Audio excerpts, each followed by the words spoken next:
Seperti sepasang mata berwarna merah menyala, bergerak mendekat sedang berjalan sendirian. Terus bergerak sementara objek lain di sekitarnya diam mematung. Di tengah hutan belantara ini, aku sendirian, ketakutan. Baiklah, selamat malam sobat kawan horor pecinta cerita horor. Kali ini Kang Charman akan membawakan sebuah kisah horor dari akun Twitternya @bristory. Berjudul asli Di Sudut Kecil Ujung Kulon. Tanpa berlama-lama lagi, langsung saja kita masuk ke ceritanya. Dan tak lupa, kami selalu mengingatkan, kalian jangan pernah dengarkan cerita ini sendirian, karena terkadang mereka nggak hanya hadir di dalam cerita. Sekitar tahun 2005, kalau nggak salah, masa liburan di tahun-tahun awal perkuliahan. Waktu aku berniat untuk mudik ke Cilegon dan akan mampir ke Bogor untuk menjemput Rai yang kebetulan libur kuliah juga. Sekalian mudik bareng. Singkat kata, kami akhirnya sudah di dalam kendaraan menuju pulang. Seperti biasa, aku duduk di belakang kemudi. Rai bertugas sebagai DJ musik dan navigator. Tentu saja nggak ketinggalan ocehannya yang terus-menerus menemani selama perjalanan. Kami tiba di kota Serang sekitar pukul 10 pagi. Ketika tiba-tiba Rai menyeletuk mengeluarkan kalimat ajakan. "Bri, ada pantai yang aku baru dengar. Namanya Pantai Rancecet. Kita ke sana yuk. Dengar-dengar katanya bagus, kayak Kuta gitu." "Hah? Di mana itu Rancecet, Rai?" "Daerah ujung kulon, Bri. Ya, jalan santai 6 jam lah dari sini. Nggak usah lama-lama. Kalau udah gelap kita pulang." Begitu kata Rai.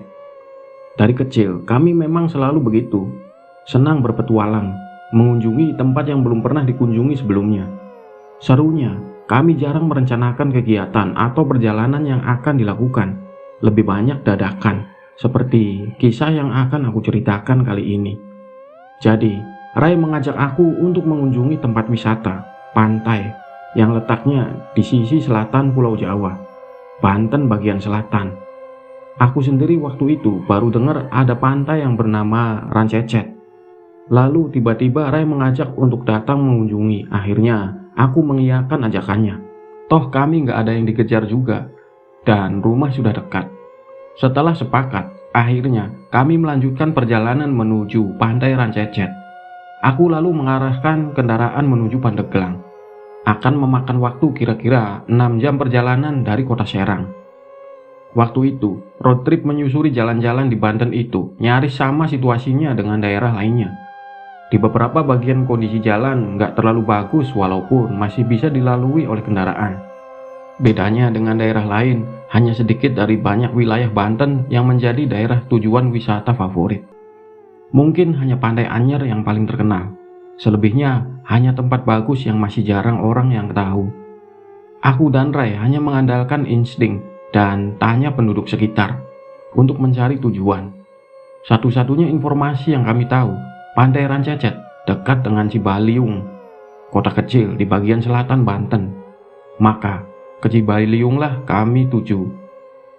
Pandeglang, Labuan, Cibaliung, Rancecet, itulah kira-kira kota-kota yang harus dilalui. Waktu itu hari Kamis, bukan hari libur kerja, jadi perjalanan agak lowong. Target kami paling lambat jam 4 sore sudah sampai di tujuan. Perjalanan lebih banyak menemui hutan-hutan kecil dan perkebunan. Rumah penduduk hanya ditemui sesekali, kecuali kalau sedang melintasi di salah satu kota. Suasananya akan sedikit lebih ramai. Perjalanan menjadi semakin sepi ketika sudah melewati kota Labuan, lalu menuju Cibaliung, sedikit menyusuri pantai Tanjung Lesung yang cukup indah. Setelah lewat Tanjung Lesung, lalu kami harus berbelok ke arah kiri dan jalanan mulai menanjak karena harus menaiki wilayah gunung dan perbukitan. Di daerah ini, perjalanan mulai semakin seru. Rumah penduduk semakin jarang terlihat. Kanan kiri jalan lebih banyak hutan, diselingi dengan perkebunan karet atau sawit. Hutan, kami lebih banyak melintasi hutan yang sangat rindang, karena di situ sudah semakin dekat ke dalam wilayah Taman Nasional Ujung Kulon. Jadi begitulah. Ujung Kulon ini menurutku salah satu tempat yang sangat menyeramkan kalau berniat untuk mencari hal-hal gaib dan perhantuan. Aku pernah bermalam di dalam hutan Ujung Kulon bersama beberapa teman. Saat itu kami banyak mengalami kejadian yang amat sangat di luar nalar dan gak masuk akal. Tapi benar terjadi, ngeri. Tapi kalau mengesampingkan hal-hal seram tadi, Ujung Kulon ini termasuk tempat yang sangat indah. Hutannya masih amat sangat belantara. Pada beberapa wilayah, sinar matahari nggak bisa menembus masuk karena tertutup oleh rindangnya pepohonan. Di dalam hutan, aku pernah melihat pohon yang sangat besar. Batangnya berdiameter sekitar 3-4 meter. Besar banget. Di Ujung Kulon inilah tempat tinggal dari hewan yang sangat langka. Badak cula satu, hewan yang sangat lucu dan menggemaskan. Info terakhir yang aku dapat, badak ini jumlahnya hanya tinggal 42 ekor saja. Semoga nggak punah. Begitulah, Ujung Kulon memang banyak menawarkan keindahan alam. Sangat layak untuk jadi tempat tujuan berwisata. Perjalanan antara Tanjung Lesung Cibaliung, keadaan dan situasinya sangat seru. Keluar masuk hutan belantara. Walaupun waktu itu masih siang, tetapi sudah agak cenderung gelap. Karena jalanan lebih banyak tertutup pepohonan yang rindang. Siang begini saja serem ya Bri, gimana malam nanti coba? Begitu kata Rai. Makanya nanti kita nggak usah lama-lama, serem juga lewat daerah sini malam-malam. Aku menjawab dengan kalimat yang berisi kegusaran. Akhirnya sekitar jam 3 sore kami sampai di Cibaliung, kota kecil yang benar-benar kecil. Hanya ada beberapa toko di sisi jalan, tetapi rumah penduduk sudah cukup banyak terlihat. Di Cibaliung kami hanya melintas, mengejar waktu untuk segera sampai di Rancecek. Menurut penduduk yang kami tanya, jaraknya masih 20 km lagi. Nah, di wilayah setelah Cibaliung ini, jalanannya walaupun sudah beraspal tetapi cukup sempit. Hanya bisa dilalui dengan nyaman oleh kendaraan kecil.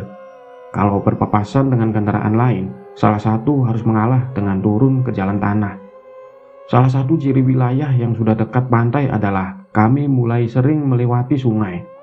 Besar maupun kecil, sungai-sungai ini nantinya akan bermuara ke laut. Ciri lainnya, banyaknya tanaman yang banyak hidup di tempat yang berair payau.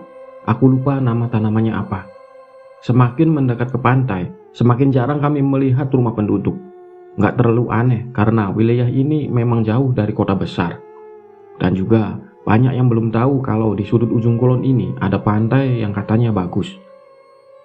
Papan berukuran kecil membentuk tanda panah ke kiri, bertulisan Pantai Rancecek, menjadi patokan kami untuk memasuki wilayah yang sepertinya pantai. Pintu gerbang hanya portal bambu yang menganga terbuka. Nggak ada orang yang menjaga. Kanan kiri dipenuhi ilalang liar dan semak belukar. Dari titik itu, pantai belum terlihat. Lalu kami memasukinya. Sepi, sama sekali nggak ada pengunjung. Mungkin karena hari sudah sore dan sebentar lagi gelap, mungkin. Mulai banyak terlihat pohon kelapa yang berjajar rapih. Rumput kering dan ilalang masih terlihat memenuhi pemandangan. Belum bisa dibilang sebagai tempat wisata yang indah. Hingga akhirnya, beberapa menit kemudian, rumput ilalang tiba-tiba berganti pasir laut yang terhampar luas. Gak jauh dari situ, kami sudah melihat lautan lepas. Sampai juga di tujuan. Turun dari kendaraan, kami melepaskan pandangan ke segala penjuru. Kesan pertama, pantai ini memiliki kontur yang landai dan sangat luas. Sejauh mata memandang ke kiri dan kanan, hanya terlihat garis pertemuan antara air laut dan pasir putih panjang banget. Waktu itu cuacanya nggak terlalu cerah, langit agak mendung dan angin bertiup cukup kencang. Gelombang lautnya nggak bersahabat, menimbulkan suara deru ombak yang bersahutan. Oh iya, wilayah ini termasuk wilayah pantai Laut Selatan Pulau Jawa, yang katanya termasuk wilayah kekuasaan Nyi Roro Kidul. Memang iya sih, hawa mistisnya cukup terasa. Agak-agak seram juga. Masih jam 5 sore, tapi sudah benar-benar sepi. Nggak ada orang sama sekali. Aku dan Rai duduk di atas pasir sambil memandang ke laut, berbincang menikmati suasana pantai. Sebenarnya ini pantai yang bagus dan indah, tapi mungkin karena aksesnya yang masih kurang bagus dan jarak dari kota sangat jauh, jadinya sepi. Tapi mungkin kalau Sabtu Minggu rame kali, Bri. Begitu kata Rai menanggapi omonganku. Iya, mungkin saja. Semoga saja begitu. Biasanya juga kalau di daerah pantai sering ada warung-warung kecil di pinggirannya, menjajakan makanan atau jajanan untuk ditawarkan kepada pengunjung. Nah, di sini nggak ada. Kosong saja. Nggak ada warung atau orang jualan. Aneh. Suasana yang mulai semakin gak enak. Mendekati jam 6 kami memutuskan untuk meninggalkan tempat itu. Pada saat sedang berjalan menuju kendaraan, langkah kami terhenti ketika melihat ada bangunan yang berdiri beberapa belas meter di sebelah kanan jalan. Kok tadi kita nggak lihat bangunan ini ya, Rai? Entah nggak memperhatikan atau gimana, kami memang nggak melihat ada bangunan ini ketika datang tadi. Ya, mungkin saja karena terlalu excited melihat ke arah pantai. Kemudian kami berjalan mendekati bangunan itu, penasaran. Bangunannya berbentuk rumah panggung tapi nggak terlalu tinggi, semi permanen yang terbuat dari kayu dan bambu. Ketika sampai di terasnya, barulah kami menyadari kalau bangunan ini ternyata adalah hotel. Hotel yang nggak terawat. Lantainya dipenuhi debu dan daun kering yang berterbaran. Nggak jauh dari tempat kami berdiri, ada meja panjang yang sepertinya diperuntukkan sebagai meja lobi atau resepsionis. Lagi-lagi, kami nggak menemukan satu orang pun di tempat ini, sepi dan kosong. Bangunan berbentuk segi empat yang besar. Kami menebak kalau kamar-kamar tamu berada di bagian belakang. Sepinya bangunan hotel membuat kami juga menjadi lebih banyak diam tanpa suara. Terus memperhatikan keadaan sekitar yang menurut kami cukup aneh. Apakah hotel ini masih beroperasi? Apakah ada karyawan di dalamnya? Banyak pertanyaan di dalam benak kami. Lebih aneh lagi, walaupun sama sekali nggak ada orang yang terlihat, tapi aku merasa kalau banyak yang berlalu lalang. Tanpa suara, suasananya menggambarkan keramaian. Tanpa wujud, situasinya seperti banyak orang. Hari yang mulai gelap, hotel nggak berpenghuni ini terlihat menjadi semakin kelam. Ada resonansi yang mengajak kami untuk tetap tinggal. Bri, ada orang di dalam. Suara Rai memecah kesunyian. Ketika aku melihatnya, Rai sedang memandangi pintu kaca yang ada di sebelah kanan meja lobi. Karena penasaran, aku jadi ikut mengarahkan pandangan ke pintu kaca itu. Benar kata Rai, ada orang yang sedang berdiri dalam gelap, dalam ruangan di balik pintu kaca. Walaupun samar, tapi kami dapat melihat kalau itu adalah orang laki-laki, mengenakan kemeja lengan panjang berwarna putih, berdasi kupu-kupu, bercelana panjang hitam. Dia berdiri diam memperhatikan dari dalam. Sesaat kami terpaku, seperti terhipnotis gak bisa bergerak. Sampai akhirnya, sosok itu membalikkan badannya dan berjalan masuk lebih dalam ke bangunan. Kemudian menghilang dalam gelap. Ayo Rai, kita cabut dari sini. Aku mengajak Rai pergi setelah sadar kalau ada yang gak beres dengan bangunan ini. Hotel yang aneh. Kemudian kami meninggalkan pantai Rancecet. Kelaparan sepanjang perjalanan pulang, kami mencari tempat makan untuk mengisi perut, tapi gak ada hasil. Kota terdekat jaraknya sekitar 2 jam lagi, masih cukup jauh. Sementara beberapa saat lagi waktu maghrib tiba. Gak lama kemudian, kami melihat ada masjid kecil di pinggir jalan. Lalu kami berhenti untuk sholat dan beristirahat sebentar. Setelah selesai kami lanjut perjalanan. Waktu itu masih sekitar jam 7. Tetapi terasa sudah seperti tengah malam. Jalan yang kami lalui sudah sangat sepi. Sangat jarang berpapasan dengan kendaraan lain dari arah berlawanan. Hanya sesekali sepeda motor terlihat melintas. Hutan rindang di kiri kanan jalan menambah suasana menjadi agak mencekam. Jendela kami biarkan terbuka sebagian, membiarkan angin malam untuk masuk. Ini juga yang membuat terdengar suara hutan yang sedang kami susuri jalan di tengah-tengahnya. Benar-benar hutan lindung. Jalannya naik turun mengikuti kontur tanah. Penerangan hanya bersumber dari lampu kendaraan kami. Gak ada lagi. Awalnya banyak bahan perbincangan menarik. Kami masih mengobrol seru dalam kendaraan. Tapi semuanya agak berubah ketika sampai nyaris jam 10 malam, kami belum juga menemukan kota atau minimal rumah penduduk. Selama nyaris 3 jam, kami berjalan di dalam hutan belantara, seperti nggak ada jalan keluar. Awas, Bri. Aku langsung menginjak rem dalam-dalam. Seketika itu juga mobil berhenti. Pandangan kami tertuju ke depan. Beberapa meter di depan mobil, ada sesuatu yang menghalangi jalan. Awalnya aku pikir itu batang pohon kelapa yang melintang memenuhi badan jalan. Karena bentuk dan ukurannya memang seperti pohon kelapa. Tapi ternyata bukan. Benda sebesar pohon kelapa itu ternyata bergerak. Setelah dilihat dengan lebih seksama, benda itu bersisik. Ternyata itu ular yang ukurannya sangat besar. Ular yang sedang menyeberangi jalan. Benar-benar ular yang sangat besar. Ular paling besar yang pernah kami lihat selama hidup. Kami tetap diam menunggu di atas kendaraan sampai ular itu benar-benar sudah pergi. Sudah jam 10, Bri. Kamu yakin kita nggak nyasar? Lah, dari tadi kan nggak ada jalan bercabang, Ray. Kita kan ikutin jalan satu-satunya ini. Nyasarnya di sebelah mana coba? Perbincangan itu terjadi juga. Pertanyaan yang sudah ada di dalam pikiran kami masing-masing sejak jam 9 tadi. Ketika sudah 2 jam lebih, seperti hanya berjalan di dalam hutan tanpa menemukan keramaian. Aku nggak begitu ingat pasti, tapi sepertinya sepanjang jalan kami nggak pernah menemukan persimpangan atau jalan bercabang. Hanya ada satu jalan yang kami lewati, sepertinya begitu. Hingga akhirnya, ketika jam 11 malam, sesuatu yang sangat kami takutkan terjadi. Mobil mogok dan berhenti karena kehabisan bensin. Saling berpandangan di dalam gelap. Kami seperti saling bertanya satu sama lain. Gimana nih? Terdampar di tengah-tengah hutan belantara yang sama sekali nggak terlihat ada rumah penduduk. Kosong dan sepi.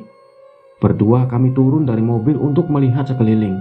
Siapa tahu ada bangunan atau rumah penduduk yang dapat kami singgahi. Ternyata sama sekali nggak ada tanda-tanda rumah penduduk. Hanya gelap gulita hutan belantara. Diiringi oleh suara binatang malam yang saling bersahutan, semakin mencekam suasananya. Cukup lama kami berdiri di luar sambil terus memikirkan apa yang seharusnya dilakukan. Sampai suatu ketika, dari kejauhan, kami melihat ada cahaya kecil yang bergerak-gerak. Ada 2 obor yang bergerak berjalan. Jalannya cukup jauh dari tempat kami berdiri. 2 obor itu seperti bergerak menjauh. Kamu tunggu di sini ya. Aku mau kejar orang yang bawa obor itu sebelum jauh dan menghilang. Pasti mereka mau nolong. Ray bilang begitu sebelum berlari cepat meninggalkanku yang masih diam memperhatikan gerakan api obor. Sialan, kenapa malah aku yang ditinggal sendirian di sini? Begitu ucapku dalam hati. Terlambat, karena Ray sudah keburu menghilang dalam gelapnya hutan. Tapi pandanganku terus memperhatikan cahaya obor itu yang memang seperti bergerak menjauh. Sementara Ray sudah menghilang sama sekali di dalam gelap. Gak terlihat lagi pergerakannya. Sampai akhirnya cahaya itu juga menghilang dari pandangan. Hilang sama sekali. Seperti tertelan di dalam gelap malam. Setelahnya, aku menunggu Ray untuk kembali. Sesekali menyalakan lampu mobil sebagai pertanda untuk Ray kalau aku masih di tempat yang sama. Namun ternyata setelah sudah sekitar 30 menit lamanya, Ray nggak juga muncul. Pada saat itulah perasaanku semakin nggak enak. Rasa takut dan cemas semakin bertambah. Nyaris tengah malam buta di belantara hutan. Aku sendirian. Hutan belantara ini seperti memandang dengan aneh, memperhatikanku dengan caranya. Ada beberapa bagian yang seperti menertawai. Ada juga yang seperti sedang memperhatikan dengan senyum jahatnya. Seperti mengajak berinteraksi. Halusinasi, mungkin juga karena aku semakin tercekam ketakutan. Selalu berpikir kalau ada sesuatu di belakang. Sampai akhirnya, ketakutanku semakin menjadi-jadi ketika beberapa belas meter di depanku melihat ada sesuatu yang bergerak. Aku melihat ada seperti sepasang mata yang berwarna merah menyala. Bergerak, mendekat sendirian. Terus bergerak sementara objek lain di sekitarnya dia mematung. Makhluk apa itu? Kalau melihat dari tingginya, sepertinya sepasang mata merah menyala itu seperti dimiliki oleh seekor anjing yang sedang berjalan dengan 4 kaki. Atau mungkin harimau.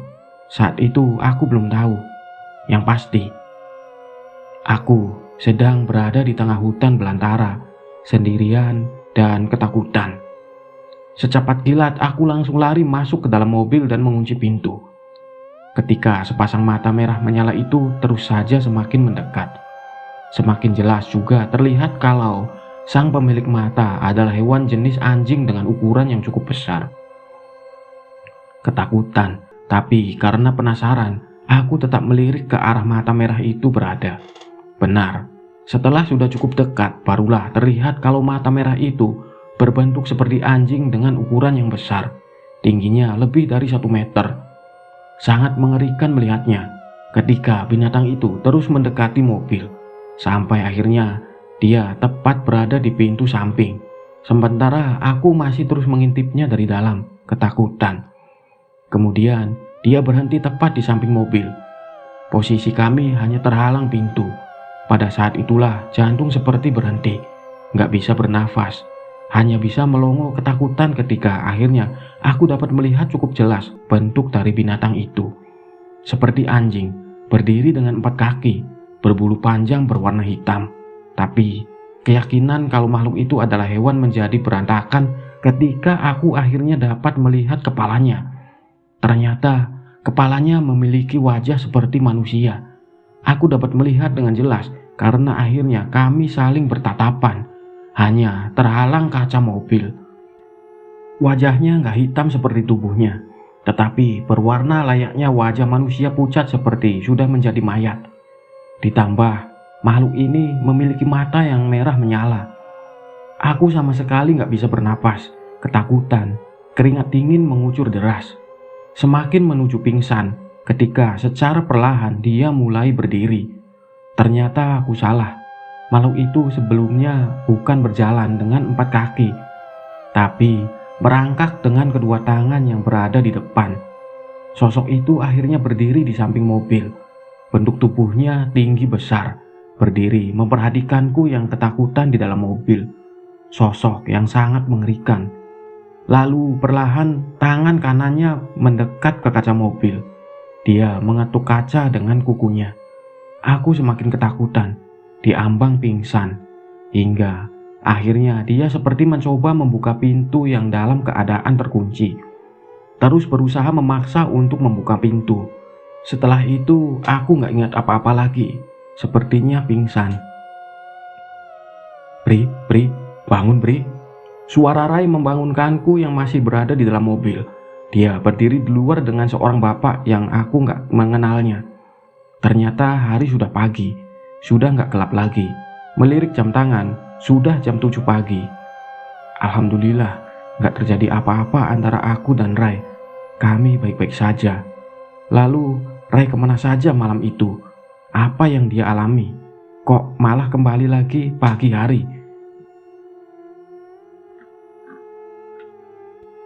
Rai menceritakan kejadian tadi malam saat ia mengejar kedua orang pembawa obor. Obor semakin jauh, Rai terus mencoba mengejarnya. Gelapnya malam gak mengurangi tekad Rai untuk terus mengejar, terus berlari. Sementara itu, aku sudah jauh berada di belakangnya. Rai sudah gak melihat aku lagi, tertutup oleh pekatnya gelap hutan raya. Rai menyusuri jalan aspal yang jadi jalur kendaraan melintas. Hingga beberapa puluh detik kemudian dia berhenti. Kenapa berhenti? Padahal obor-obor itu jaraknya sudah semakin dekat.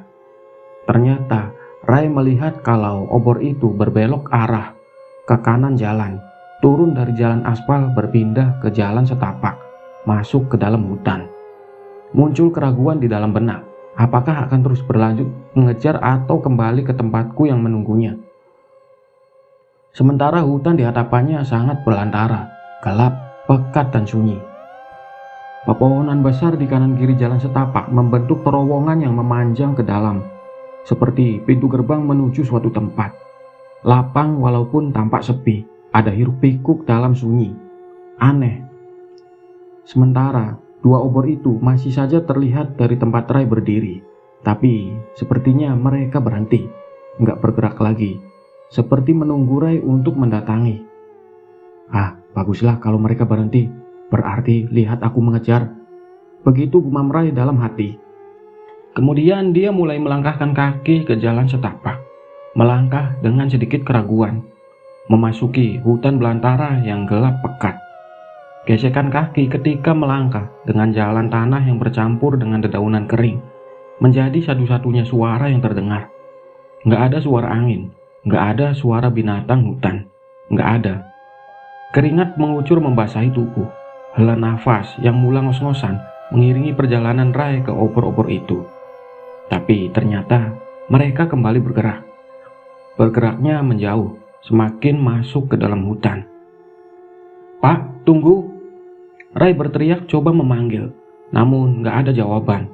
Malah sepertinya terus bergerak semakin jauh. Rai seperti tertantang untuk terus mengejar, terus berlari, sampai akhirnya napas tersenggal-senggal kelelahan dan dia pun berhenti. Menunduk memegang lutut, Rai coba untuk mengatur napasnya. Jalan. Oh, orang-orang itu kenapa susah sekali dikejar? Tapi sekali lagi, obor-obor itu berhenti bergerak ketika Rai berhenti. Aneh, ada sesuatu yang gak beres. Rai mulai menyadari ini. Lalu, terduduk di bawah pohon yang besar. Lemas tubuhnya membuat dia bersandar gak berdaya.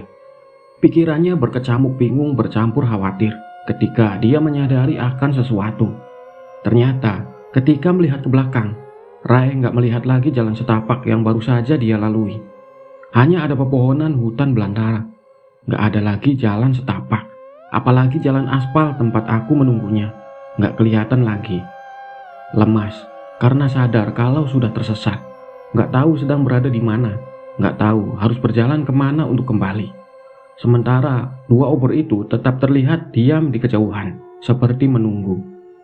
Setelah sedikit terkumpul tenaga, Rai berdiri dari duduknya, lalu kembali berjalan mengejar obor-obor itu. "Pak, tunggu Pak! Tunggu, Pak!" Setengah berteriak, Rai mencoba memanggil. Namun kali ini ada yang berbeda. Mereka tetap diam di tempat ketika Rai berjalan semakin dekat. Melihat itu semua, Rai mulai sedikit lega. Iya, dua obor itu tetap diam di tempatnya. Sampai akhirnya, jarak Rai dengan mereka sudah cukup dekat. Cukup dekat untuk melihat jelas penampakan sang pemegang obor. Ternyata benar dugaan Rai dari awal. Yang memegang obor adalah dua orang laki-laki. Yang satu berpakaian hitam-hitam dengan celana yang longgar, seperti baju silat, menggunakan topi di kepalanya yang lebih mirip ikatan berbahan hitam. Sedangkan yang satu lagi menggunakan baju bergaris vertikal coklat hitam, bercelana pendek longgar, rambut agak gondrong gak beraturan, berkumis tebal. Keduanya bertubuh tinggi besar, gak menggunakan alas kaki. "Pak, maaf Pak, saya dari tadi mengejar Bapak berdua, mau minta tolong."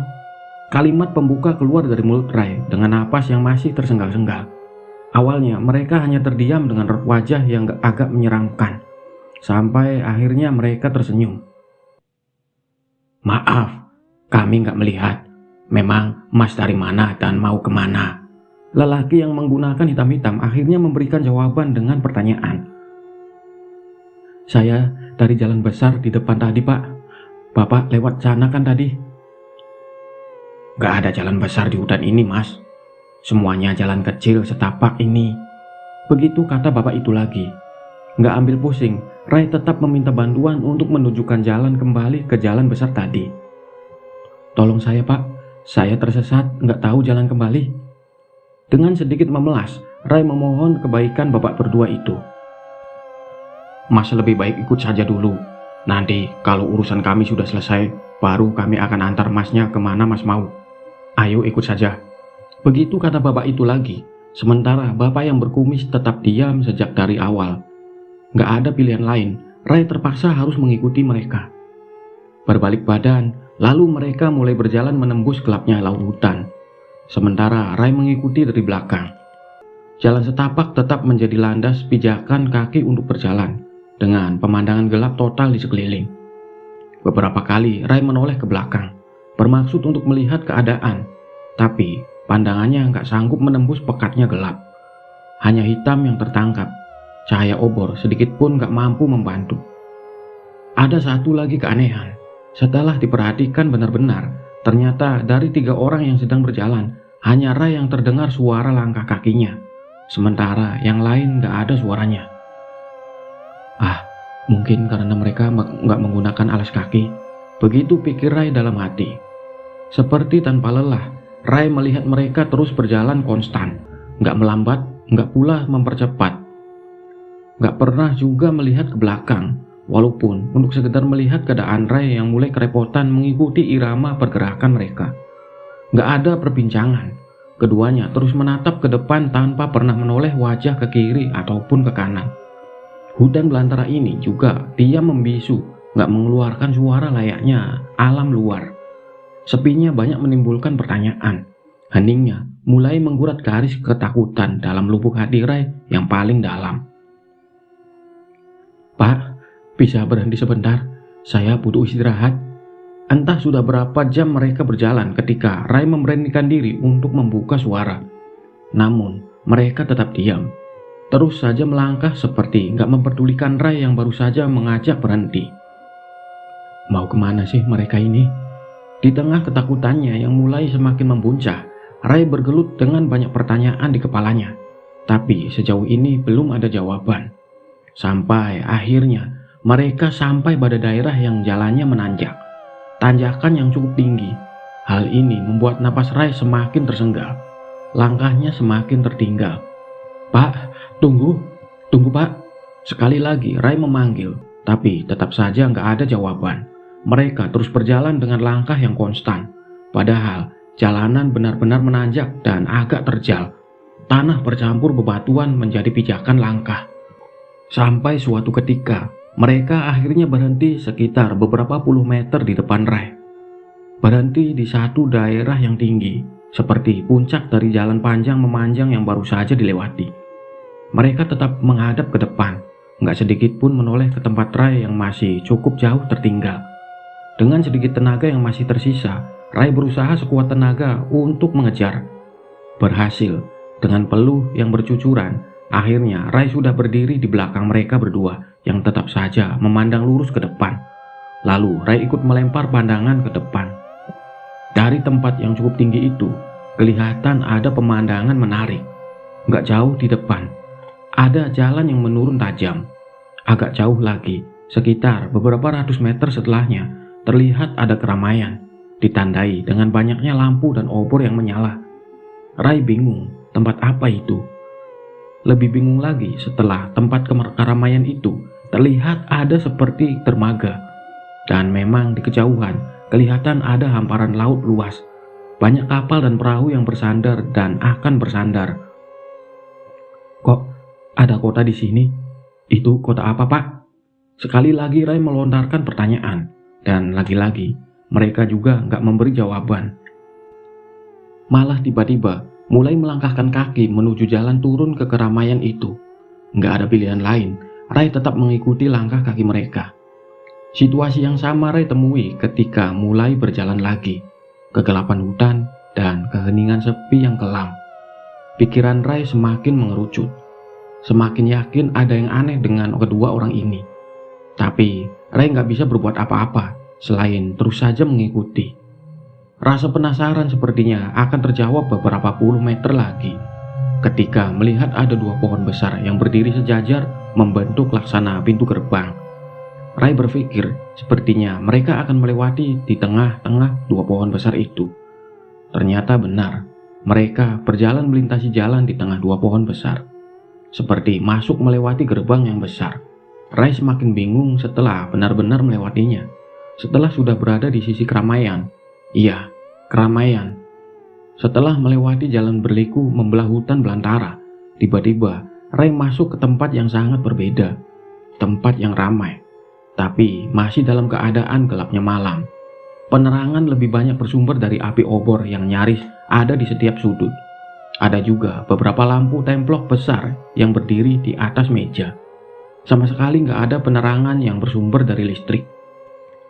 Orang lalu lalang, ada yang duduk di belakang meja menjajakan sepertinya barang jualan. Ada yang duduk di dalam bangunan kecil yang tampak seperti warung. Ada yang hanya sekedar duduk dan berbincang satu dengan yang lainnya sambil mengumpulkan asap rokok. Ada orang yang sepertinya sedang menawar barang yang hendak dibeli. Pasar. Ray melihatnya sebagai pasar. Pasar tradisional yang sebagian besar penjualnya menjajakan sayur mayur dan buah-buahan.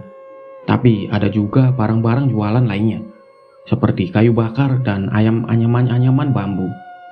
Takjub dan penuh keheranan, banyak pertanyaan yang timbul di dalam kepala. Pasar apa ini? Ini kota apa? Kenapa tengah malam ramai seperti ini? Ray terus saja memperhatikan sekelilingnya, sampai dia lupa dengan dua orang yang membawanya sampai ke tempat itu. Ternyata mereka sudah menghilang di tengah keramaian pasar. Detik itu, Ray sudah nggak melihat mereka lagi. Beberapa puluh menit lamanya, Ray berjalan perlahan membelah keramaian pasar sambil terus memperhatikan dengan takjub. Dia semakin bingung ketika menyadari kalau orang-orang yang ada di pasar itu semuanya mengenakan pakaian yang sepertinya pakaian zaman dulu. Sebagian besar laki-laki mengenakan celana hitam longgar sebatas betis. Ada yang berbaju hitam. Dan banyak juga yang hanya bercelana pendek tanpa baju alias bertelanjang dada. Sedangkan perempuan mengenakan kemben dan kain panjang, bersanggul juga. Ray semakin bingung ketika melihat ada beberapa orang bule yang ikut warawiri.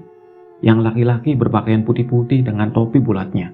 Sedangkan yang perempuan mengenakan baju panjang putih dengan bawahan yang mengembang besar. Ini pasar apa sih? Kebingungan semakin memuncak. Lalu tiba-tiba perhatian Ray terpindah ke keramaian berikutnya, dermaga kapal. Iya, Ray melihat seperti ada pelabuhan kecil yang menjadi tempat bersandar kapal-kapal kayu dengan bermacam-macam ukuran. Kemudian dia berjalan mendekat ke pelabuhan, menuju dermaganya. Benar, banyak kesibukan bongkar muat kapal di tempat itu. Banyak orang yang mengangkut, menaikkan atau menurunkan barang dari kapal. Ada 1-2 orang yang sepertinya mandor yang memerintahkan para pekerjanya. Kapal yang bersandar sebagian besar kapal kayu. Lagi-lagi, desainnya adalah desain kapal zaman dulu kala, lengkap dengan tiang-tiang layar penangkap angin sebagai alat penggerak. Ray masih bingung, tetapi sedikit demi sedikit dia mulai sadar kalau pasar dan pelabuhan ini bukan tempat biasa. Ray mulai merasa ketakutan, mulai membaca doa di dalam hati, meminta keselamatan darinya. Ketika dia akhirnya menyadari sesuatu, ternyata sejak mulai masuk ke keramaian ini, Ray nggak mendengar suara dari orang yang sedang berada di situ. Walaupun kelihatannya mereka seperti berbicara satu dengan lainnya, Ray tetap merasakan sepi dan hening, padahal sedang berada di tempat ramai. Dan juga sepertinya mereka nggak menyadari akan kehadiran Ray, lalu lalang tanpa melihat kalau Ray ada di antara mereka. Aneh, yang menakutkan. Lalu Ray membalikkan badan, melihat kembali ke arah pasar. Pasar di mana banyak orang berlalu lalang. Ray langsung terduduk lemas, lututnya nggak mampu lagi menahan beban tubuh. Ingin menangis sambil terus membaca doa. Ketika ada satu lagi keanehan yang Ray baru sadari. Ternyata orang-orang di tempat itu bergerak hilir mudik tanpa menginjak tanah. Berjalan seperti melayang namun kaki tetap bergerak seperti melangkah. Sungguh sangat mengerikan. Seperti layaknya kumpulan arwah gentayangan. Tempat apa ini? Ray menangis dalam kesedihan. Duduk tertunduk tanpa tahu akan kemana harus pergi dan melangkah. Tanpa tahu jalan pulang. Sampai akhirnya Ray menengadahkan wajah ketika sadar kalau di hadapannya sudah ada orang yang sedang berdiri memperhatikan. Orang lelaki bule bercelana panjang putih, berkemeja safari putih, lengkap dengan topi bundar di kepalanya. Wajahnya putih pucat berkumis tebal. Matanya tajam menatap Ray yang semakin ketakutan. Sambil tersenyum, lelaki itu mengucapkan sesuatu. "Selamat datang. Kamu akan betah di sini." Ray nggak tahu lagi harus berbuat apa, kecuali terus mengucap doa di dalam hati. Sampai akhirnya dia merasakan kalau kepalanya pusing, seperti berputar sangat cepat. Berujung pada perut yang terasa mual seperti ingin muntah. Nggak tahan lagi, Ray memejamkan mata berharap semua yang dirasakan akan menghilang. Tetapi itulah saat terakhir Ray dapat mengingat semuanya. Setelah itu, dia nggak sadarkan diri. Ray merasakan kalau tubuhnya seperti tergoyang-goyang, ketika sudah mulai sadar. Membuka mata, ternyata dirinya tengah berbaring lemas. Yang pada detik itu belum tahu sedang berada di mana. Tapi dia melihat ada dua orang yang berada di dekatnya. Yang satu di dekat kaki, yang satu lagi berada dekat di kepala. Lalu Ray memperhatikan gerakan keduanya, yang terlihat seperti sedang mendayung. Berikutnya, Ray memaksakan diri untuk bangun dari tidurnya, berusaha untuk duduk. Alhamdulillah, masnya sudah bangun. Minum dulu saja, mas. Laki-laki yang duduk di dekat kakinya menegur dan menyodorkan botol air mineral. Masih kebingungan, tapi akhirnya Ray sadar kalau ternyata dia sedang berada di atas perahu dayung kecil. Perahu ini berisi 3 orang, termasuk dirinya. Perahu berjalan gak jauh dari pantai, hanya sekitar 100 meter dari garisnya. Melirik ke jam tangan, ternyata sudah nyaris jam 5 pagi. Saya di mana, Pak? Kok bisa ada di perahu bareng Bapak? Ray akhirnya membuka pertanyaan. Lalu mereka mulai menjelaskan. Jadi, beberapa jam sebelumnya, ketika kedua bapak berperahu ini baru saja pulang dari melaut, mereka melihat Ray tengah duduk sendirian di pantai. Dalam gelapnya malam itu, di depan Ray tertancap sebatang obor yang menyala. Makanya, mereka dapat melihat Ray dari kejauhan. Lalu mereka menepi bermaksud untuk menolong. Yang terjadi, Ray nggak sadarkan diri. Lalu mereka menggotong dan membawa serta Ray ke dalam perahu. Begitulah ceritanya. Setelah itu, Ray menceritakan kepada mereka semua yang dialami di sepanjang malam itu. Semuanya. Oh gitu mas, berarti mas beruntung masih bisa keluar dari tempat itu. Itu pelabuhan dan pasar gaib mas. Penduduk sekitar sini banyak yang tahu tentang cerita itu. Ceritanya turun-temurun. Katanya banyak orang yang sudah masuk ke situ dan gak pernah kembali lagi. Ray diam memperhatikan ketika salah satu dari bapak itu panjang lebar menjelaskan. Intinya ya seperti itu. Ray diajak oleh 2 orang pembawa obor untuk mengunjungi pasar dan pelabuhan gaib yang ada di salah satu sudut kecil ujung kulon. Singkatnya, mereka akhirnya mengantar Ray ke tempat aku menunggunya di mobil. Sekitar jam 7 pagi kami akhirnya berkumpul lagi. Oh iya, ada yang aneh lagi. Ternyata mobil dapat dinyalakan dengan normal. Nggak kehabisan bensin, masih ada sisa 1/4 tangki.